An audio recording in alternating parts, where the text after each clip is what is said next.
Hello Centaurs and Centaur friends, and welcome to Creativity Time with Julia Major. Today we're going to be talking about my favorite thing in art, and that is the studio habit of envisioning. I know that there's been a lot of draw-alongs recently and a lot of Pinterest crafts, and all those things are great and fun, and artists definitely can do them, but it's like a superpower to be able to come up with your own art ideas or to take others' art ideas and make them your own. So that's what we're going to be talking about today. Some of this will be review for some of you, parts of it, but there's going to be something new even if you've heard me talk about envisioning before, so please stay tuned. Alright, so this is our studio habit, envision, and another term for this is ideation, coming up with your own ideas, getting ideas. We all have ideas even when we feel like we don't. Some of you may remember the example of me saying that when you feel like there's no ideas in your head, if I ask you what colors are the US flag, almost all of you are going to immediately think of red, white, and blue. If I say dog, you might think of cat or your dog or a dog bone. When you're given something, it makes you think of other things.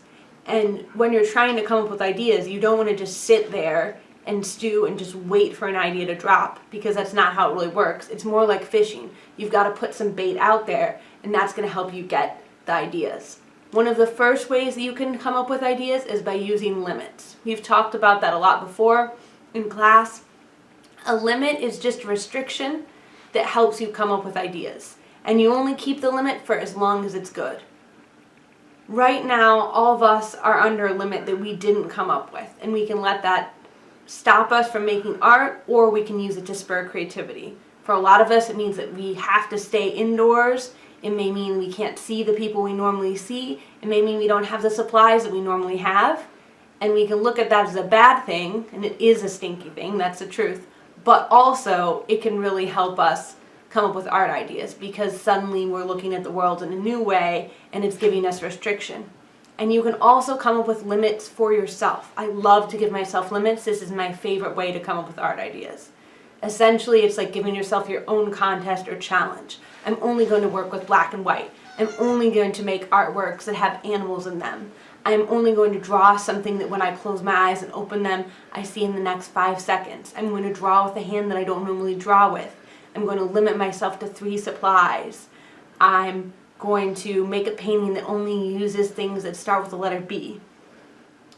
It seems counterintuitive because you'd think you'd come up with more ideas when you give yourself all the freedom, but coming up with ideas is a combination of freedom and restriction. And so if you give yourself these limits like they do on shows like Chopped or Project Runway, it's going to help get your creativity started. It's going to help you come up with ideas. So that's the first one that many of you already know. But now I'm going to talk about a new way of coming up with ideas, and that is focusing on materials. If you have a material, any kind of material, or you could do this with a tool too, but I recommend it more with a material. Get out a piece of paper and a pencil or some other way to write. You can use a computer. I'm not going to be writing it down because I'm going to be talking to you, but normally it's best to do this while writing it down.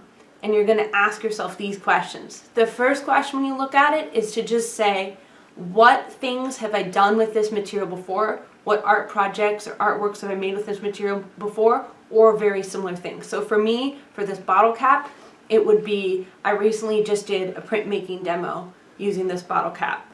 I once, with a glue stick cap, which is similar, I used it to hold up fake candles on a giant cardboard box birthday cake. I've used bottle caps before what else have I used bottle caps for? I have used them to make musical instruments, like I put them in a yogurt jar and had them shake around and make noise. I have never done this, but I know about people having made mosaics from bottle caps before. So those are just a couple of things that come to my mind. You're going to write that down, and then other ideas are going to come from that. But if an idea starts to come to you, don't be like, oh, that wasn't the question I was asking. We're not on that yet. Write it down. These limits, these restrictions, these prompts, they're all just to get ideas flowing, so don't turn an idea away. Now is not the time for that. Later you can ask yourself, like, hey, I had the idea to make a life-size robot that goes outdoors and hugs everybody. Probably not the best time for that. But write it down right now. You can look and weed through those ideas later. That's a later step. Right now, collect as many ideas as you possibly can. So the second question I like to ask myself when I'm looking at an object or material is, what does it remind me of? When I look at this, I think of the shell of a turtle. And immediately I think, oh, I could make a mini turtle, I could make this a shell. It looks kind of like the snout of a pig. I could put it on a mask to make a pig snout. Looks like the bottom of a cake. I could make a miniature cake, which makes me think I could make a miniature pie. It looks kind of like a wheel. You can also look at the colors. You can ignore the colors and think more of the shape or the form, or sometimes you can focus in on the colors. So the inside of this looks like blue. It makes me think of a swimming pool. And by the way, not all the ideas that you come up with you're necessarily going to actually use this material for. I thought, oh, this blue looks like a swimming pool, but then it also has these numbers and letters in the middle, and that wouldn't make it a good swimming pool, but it made me think of other things I could make a swimming pool with. And again, it's going to be that first question, then you're going to go back and go from there. So don't just come up with that list, look back at it and get more. And then the third question I like to ask myself is, are there any unusual properties about this item? And for me, a big one is that this can roll very easily. It can spin very easily. So if I was making wheels on something, that would be something I would think about. I hope that you feel like this could maybe help you come up with some art ideas for things you have in your own home, because I cannot emphasize enough that envisioning is a bit of work, but it is also super fun. And the more you envision, the better at envisioning you will be. And the last thing I want to tell you about envisioning is that oftentimes the ideas don't come in the moments that you do this. So you're going to start thinking about an art idea, thinking about something, and then later it will come. So don't expect it to just be like that. But when you start those ideas, they're going to kind of simmer in your brain and they're going to come back later. Speaking of which, I actually forgot of one more question. It just came to me now while I was talking. Good example of that.